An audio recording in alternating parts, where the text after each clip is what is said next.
से आई हुई डॉक्टर तनुजा पदारत बिहारी जी से मैं आग्रह करना चाहूंगा, कृपया आप अपना पेपर को प्रेजेंट करें और आप मॉरिशस से आए। नमस्ते सभी को। अंतिम वक्ता होने का यही दुर्भाग्य होता है कि सभी लोग ऊब के कगार पे हो जाते हैं। कुछ लोग आधे सोए हुए थे और आशा है कि आप कुछ जाग जाएं, क्योंकि मॉरिशस के बारे में मैं बात करने वाली हूँ। तो सबसे पहले नेपाल, भारत, अमेरिका से उपस्थित समजातीय महानुभावों, बंधु भगिनियों को मेरा और मॉरिशस की ओर से करजोड़ नमन, अभिवादन। यह मेरा सौभाग्य है। धन्यवाद।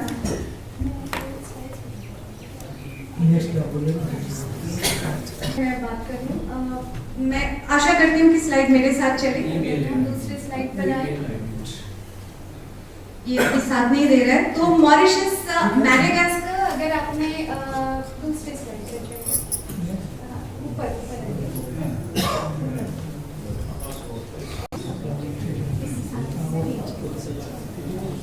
जी, आपने मैडागास्कर के बारे में सुना होगा?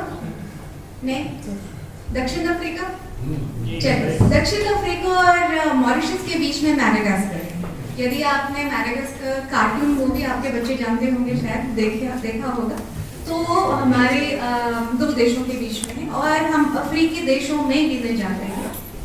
और यह एक ज्वालामुखी से निर्मित छोटा घर में अपनी प्राकृतिक सुंदरता के लिए जाना जाता है यह टापू। नेक्स्ट स्लाइड पे जाए। इस निर्जन टापू पर सर्वप्रथम अरब और पुर्तगाली नाविकों का आगमन हुआ और इसका नाम, जब आप मॉरिशस के बारे में सुनते हैं तो इसका नाम कैसे पड़ा? यहाँ डच नाविकों का आगमन हुआ था, जिसके उपरांत इन्होंने अपने राजकुमार मॉरिस वान नासो के नाम से मॉरिशस की संज्ञा इसे दी। फिर उसके बाद फ्रांसीसियों का आगमन हुआ, उनका अधिकार हुआ, जिसके बाद इसका पुनः नामकरण हुआ और इसका नाम पड़ा इल दे फ्रांस। फ्रेंच वर्ड है, तो इल दे फ्रांस आपके लिए थोड़ा कठिन होगा उच्चारण में। तो इल दे फ्रांस का नाम हुआ। टापू पर काम करने के लिए उस समय, मैंने कहा शुरुआत में ही कि यह निर्जन टापू था, तो लोग थे नहीं काम करने के लिए। तो जब फ्रांसीसियों का आगमन हुआ, उनको काम करने के लिए लोग चाहिए थे, तो मैडागास्कर से अफ्रीका से दासों को लाया गया।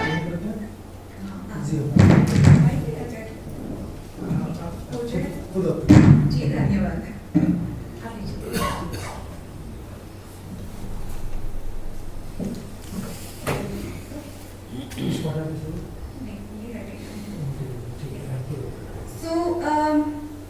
मैं आपको समझा रही थी कि फिर फ्रांसीसियों ने यहाँ पर दासों को लाना आरंभ किया। मैडागास्कर से आए, अफ्रीका से आए।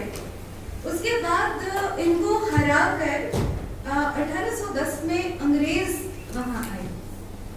तो अंग्रेजों की सत्ता में आप जानते हैं ईस्ट इंडिया कंपनी से नेपाल और भारत बहुत ज्यादा परिचित है। तो यहाँ पर शासन के अंतर्गत धीरे धीरे दास का उन्मूलन शुरू हुआ। तो इस उन्मूलन के अंतर्गत, जबकि दास अभी जाने वाले थे, मतलब वो दोबारा उनकी खेती में काम नहीं करते, तो उनको लोगों की जरूरत पड़ी। तो इसके फलस्वरूप खेतों में बंधुआ मजदूरों की आवश्यकता पड़ी। बंधुआ मजदूर क्यों? क्योंकि वे शर्त के हिसाब से बंधे होते, इसलिए बंधुआ मजदूर।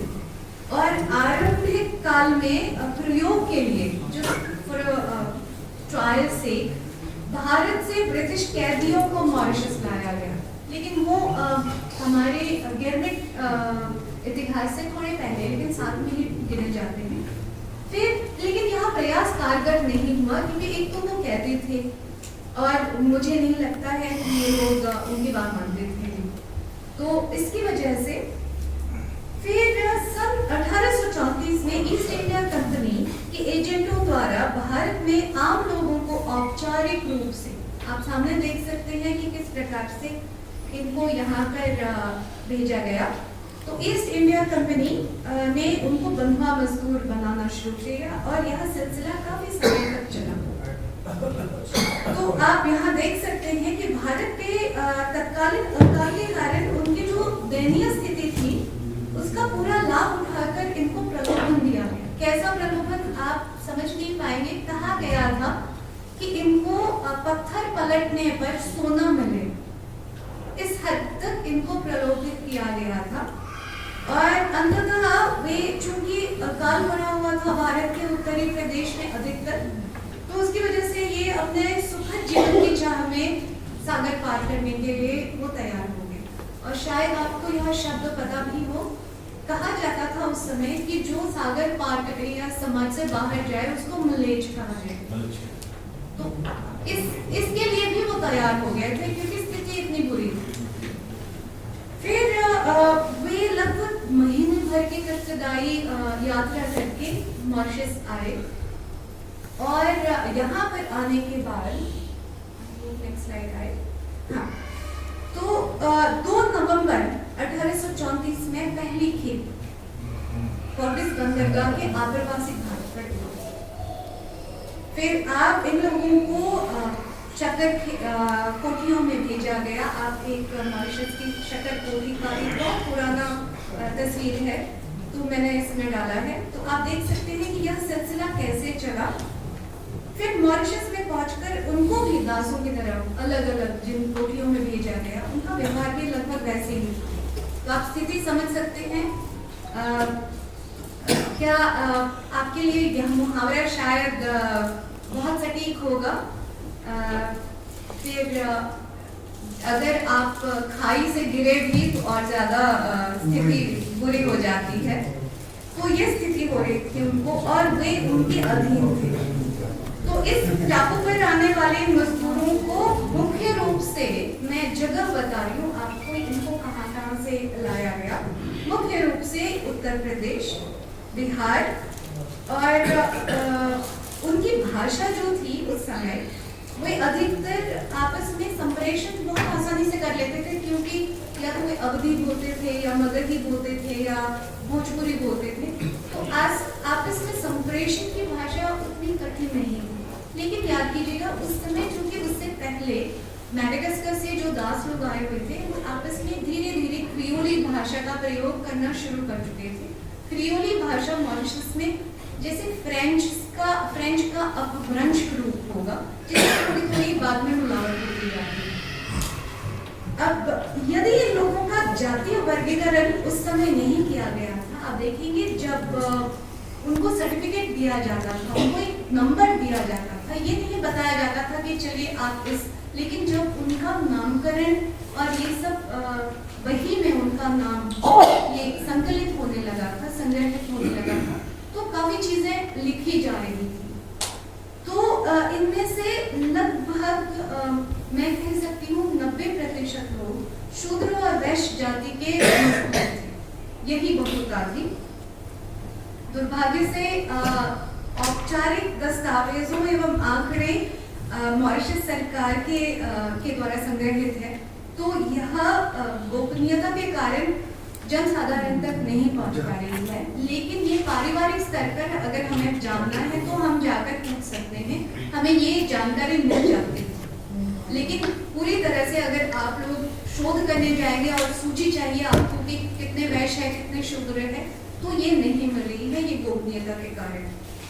और आगे यदि मैं आपको यह समझाऊं तो विशेष उल्लेखनीय है कि यहाँ पर जो मॉरिशस में पुरनिया लोगों के माध्यम से यह पता चला कि सन 1834 से 1924 तक के अंतराल में 5 लाख भारतीय मजदूरों में से 80,000 के आसपास कोयरी समाज के और कोयरी जाति के लोग आए थे, लगभग 80,000। आप सोचेंगे अभी अगर मैं आपको बताऊं मॉरिशस की जनता कितनी है, केवल 13 लाख।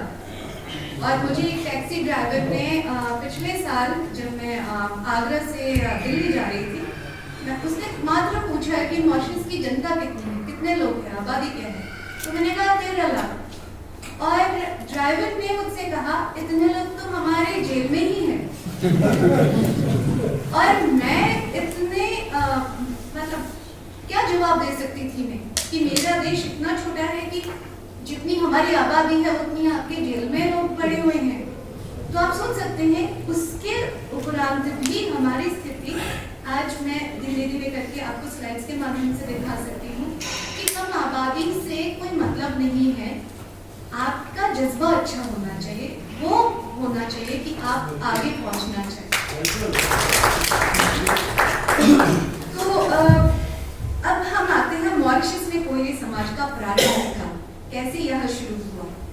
शुरू में एक छोटी सी मतलब समाज के लोगों ने प्रगति करने का जो अदम्य जज्बा था, इच्छा थी, वो उनकी कर्मठता में थी। आप जानते ही है कि कुशवाहा लोग बहुत अच्छे कृषक थे और इसमें निपुण थे, तो कर्मठता उनका मूल मंत्र माना जा सकता है, विशेषकर मॉरिशस में। मैं यहाँ की बात नहीं कर सकती क्योंकि मैंने यहाँ पर शोध नहीं किया, लेकिन मैं उस पर कोई संदेह नहीं करती। इन लोगों को अलग अलग गन्ने के बागानों में भेजा गया, परंतु वहां पर परिश्रम के साथ साथ उनमें एकता बनी रही। ये गिरमिटिया तथा जहाजी भाई तो थे ही, किंतु इसके अलावा वे अपने आप को चटाई भाई से भी अभिहित करते थे। और आप देखेंगे कि यहाँ पे मैंने 84 सभा की चर्चा की है कि अपनी इसी समता की भावना से प्रेरित होकर उन्होंने 84 सभा के नाम से देश के पूर्वी क्षेत्र में स्थित लाभोंचुआ, ये एक फ्रेंच वर्ड है, तो लाभोंचुआ मीन्स एडवेंचर, लाभोंचुआ गांव में अपनी सामुदायिक गतिविधियां आरंभ की। ध्यातव्य है कि इनमें से मात्र कोयरी जाति के ही सदस्य थे इस चटाई या फिर 84 सभा में। टापू पर अलग स्थानों पर स्थित होने पर भी इस समुदाय के सदस्यों ने क्षेत्रीय स्तर पर अपनी गतिविधियों को जारी रखा। भारत से आई इस कोयरी समाज के लोगों की विशेषज्ञता कृषि थी, अतः ये लोग गेहूं, धान, फल, सब्जियां आदि उगाने में कर्मठता और अनवरत प्रगतिशील उन्मुख प्रवृत्ति के कारण उनके विकास में कम बाधाएं प्रकट। इन चारित्रिक विशेषताओं और कृषि तकनीकों से वे मॉरिशस में आकर कृषि के क्षेत्र में अग्रसर हुए। ये मैं आरंभिक काल की बात कर रही हूँ।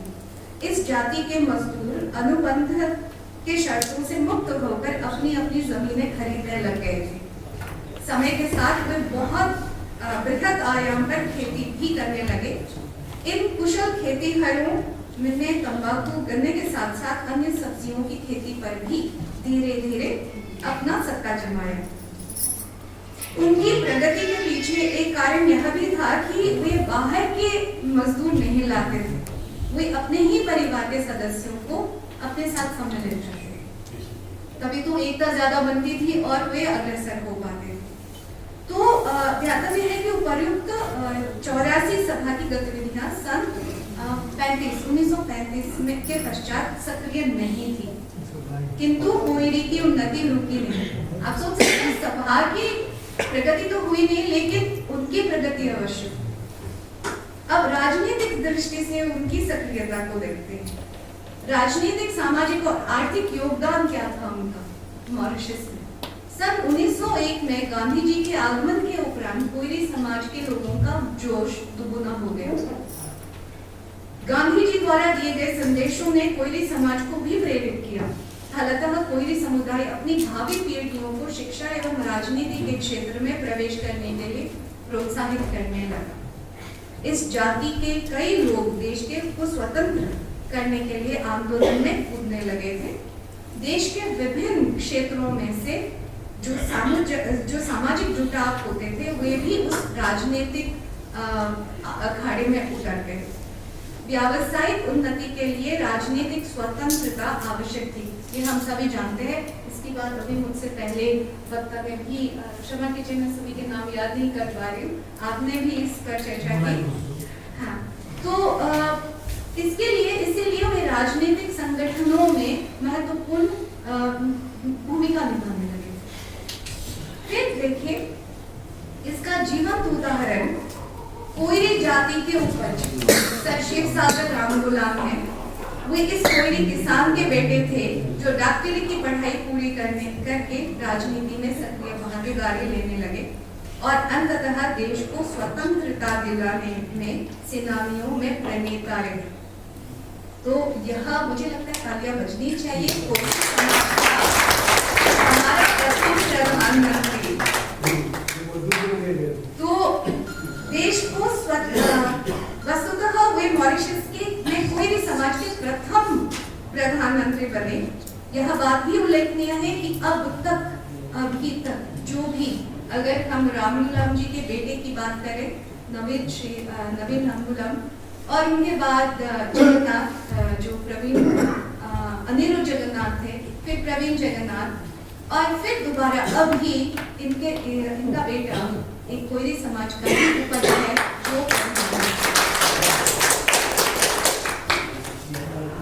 तो आज देश भर में स्थापित किसानों से लेकर विभिन्न क्षेत्रों के विशेषज्ञों तक कोयरी समाज की प्रगति की साक्षी है।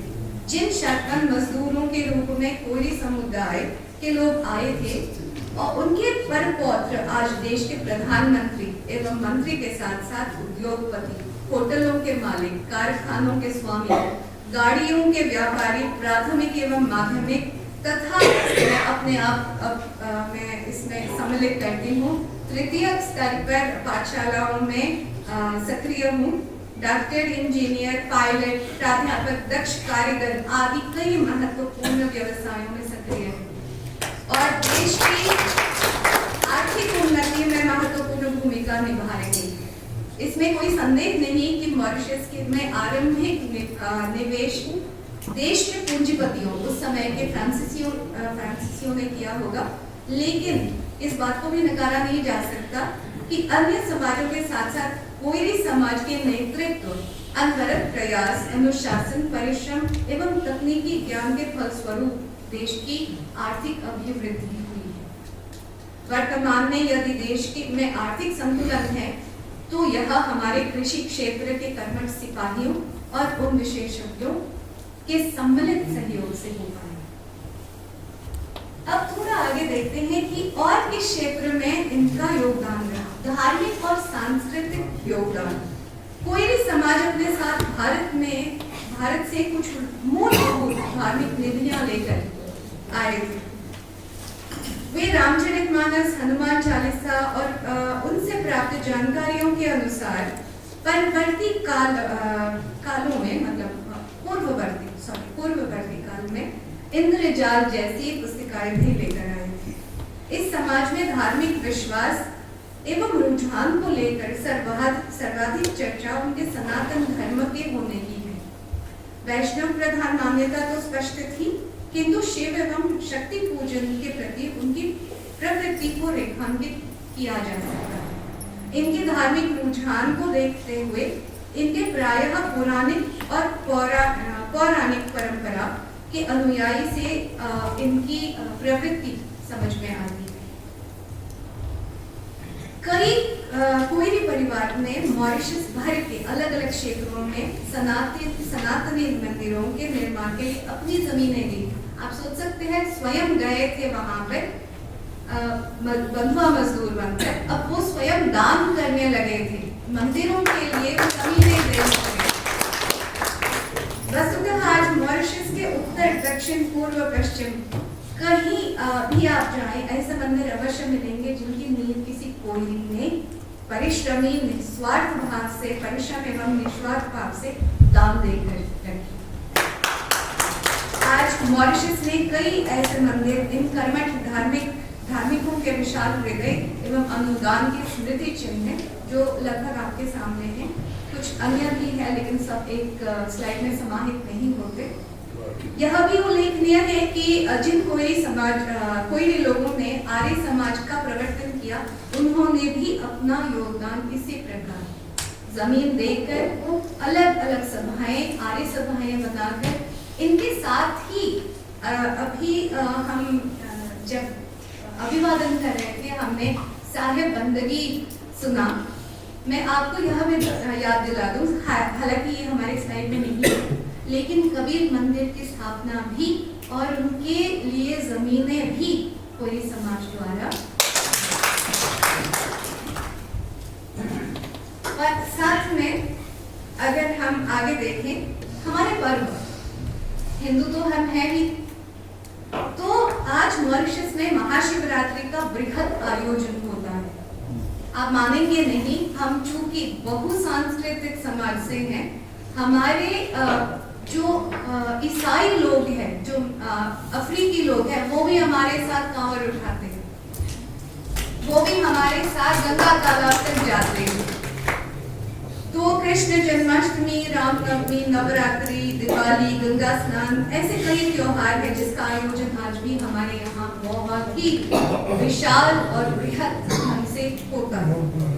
सांस्कृतिक स्तर पर यदि हम कोई समाज के योगदान की बात करें तो भाषा और संस्कृति का वहन भी हमारी संस्कृति करती है। मॉरिशस में भोजपुरी तथा हिंदी ने यह महत्वपूर्ण कार्य किया। मॉरिशस के आरंभिक भाषिक परिदृश्य में इस समाज का योगदान है और यह इस रूप में वहाँ पर भोजपुरी, अवधी, मैथिली आदि उत्तर भारतीय भाषाएं तो बोली जा रही थी, लेकिन साथ में बैठका की एक बहुत ही अलग, सॉरी मॉरिशस गलत लिखा है, क्योंकि मैं लेक्चरर हूँ तो ये दिख जाते हैं, मॉरिशस गलत लिखा है, आप इसको ध्यान देखिएगा कि आ होना चाहिए। तो यहाँ पर हिंदी के प्रचार में भी वे पीछे नहीं रहे। ये एक बैठका का बहुत पहले चल गया, मुझे लगता है अभी यह इस रूप में नहीं होगा, इसको पक्का बता दिया है। तो ये ऐसी जगह थी जहाँ पर बच्चों को, चूंकि ब्रिटिश काल में हमारे बच्चों को, हमारे पूर्वज के बच्चों को ना तो अंग्रेजी ना फिर शिक्षण के लिए कोई अनुमति थी, अधिकार नहीं था, तो हम बैठकाओं में शाम के समय उनको हिंदी पढ़ाया करते थे। तो ये एक बैठका है, इसलिए मतलब बैठक को बैठका बना दिया गया। फिर इन मजदूरों के लिए यह एक सांस्कृतिक केंद्र भी था जहाँ पर वो काफी कुछ कर रहे थे। अगर शिक्षा के क्षेत्र में देखें, मैं एक महत्वपूर्ण नाम लेने जा रही हूँ, भगत परिवार। अपने आप जा रहे हैं, मुझे रोकना पड़ रहा है। एक भगत परिवार है जो कोयरी समाज से है। इन्होंने लॉन्ग माउंटेन में जमीन, यह जो जमीन आप देख रहे हैं हिंदी प्रचारणी सभा के लिए, इन्होंने यह दान किया और ये शिक्षा के लिए, इसका नाम सबसे पहले तिलक जी के नाम पर था, तत्कालीन इसका नाम था तिलक विद्यालय, फिर बाद में हिंदी प्रचारणी सभा। तो हिंदी प्रचारणी सभा के रूप में मॉरिशस में हुई अग्रगणी विद्वानों, और जो चूंकि शिक्षा सभी के लिए उपलब्ध नहीं थी, तो हमारे जो कोयरी समाज के या बाकी अन्य समाज के जो अग्रगणी विद्वान हुए वो इस हिंदी प्रचारणी सभा से निकले। तो ये इनका बहुत बड़ा योगदान है जिसको हम भूल नहीं सकते। हम थोड़ा आगे देखें सांस्कृतिक परिदृश्य, तो यहाँ पर लोक नृत्य एवं लोक गीत महत्वपूर्ण है। कई लोकगीत कोयरी समाज से गृहित है। कोयरी समाज से गृहित क्यों? आप उनके गीत के बोल सुनेंगे तो आपको सुनने में मिलेगा, कोयरिनी तू मोरे रानी हो, कहवा के हरदिया हो। तो ये हमारे हल्दी गीत है जिसमें कोयरी शब्द, कोयरिनी मतलब माता को संबोधित करके बोला जा रहा है। और ये हमारे लिए सबसे बड़ी उपलब्धि है कि ये जो भोजपुरी गीत गवाई की परंपरा है, आज यूनेस्को द्वारा स्थापित मानवता की अमूल्य सांस्कृतिक intangible cultural heritage of humanity में उसकी सूची में आ गई है। आज यदि आप इसको देखें तो हम गर्व के साथ कह सकते हैं कि इस समाज में जो हमने योगदान दिया है वो भोजपुरी फोक सॉन्ग जो मॉरिशस के गीत गवाई के नाम से प्रचलित है, वो आज यूनेस्को की सूची में सम्मिलित है। इसके साथ साथ यदि हम अब साकेत की ओर आते हैं, जिसकी स्थापना ये बाकी की तुलना में बहुत ही युवा संस्था है, क्योंकि 2007 में इसकी स्थापना हुई और यह पूरी समाज के सदस्यों को साथ में ला रहा है। आप जानते हैं मैंने 84 सभा की चर्चा की थी, वो काफी समय पहले ही ये मेरा अंतिम स्लाइड होगा। हम काफी समय पहले ही यह समाप्त हो चुका था। इनका योगदान हम भूल नहीं सकते, लेकिन बीच में काफी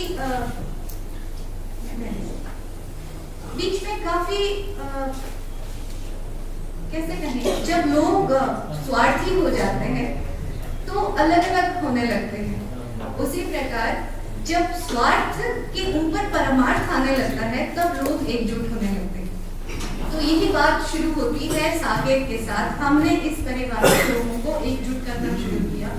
ऐसा नहीं है कि हमारे पास किसी चीज की कमी है, कि हमारा समाज पिछड़ा हुआ है, लेकिन हाँ, हमें एकजुट होने की आवश्यकता है।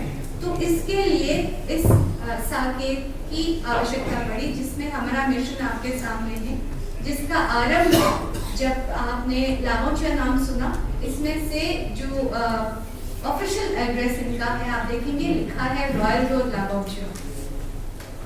तो वहां पर भी इसकी स्थापना दोबारा हुई और इसको जीवित कराया गया।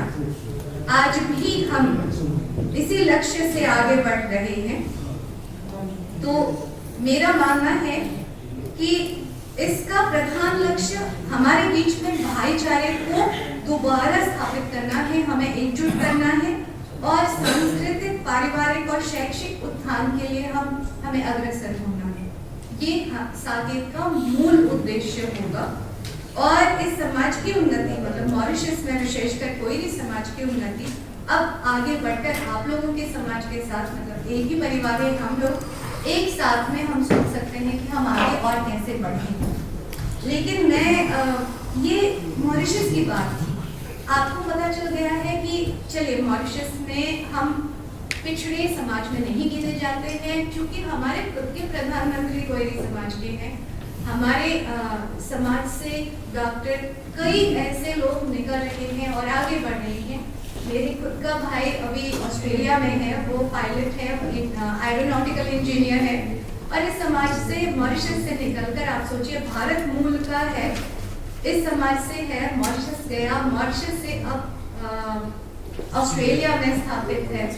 तो इस समाज के लिए सीमाएं नहीं, बस ये है उसका मार्ग हमें ढूंढना पड़ेगा। और इसके लिए मैं चाहूंगी कि मैंने कुछ चीजें नोट की हैं, ये मैं अलग से इसको आज समरी बताना चाहूंगी। ये मेरा अंतिम होगा।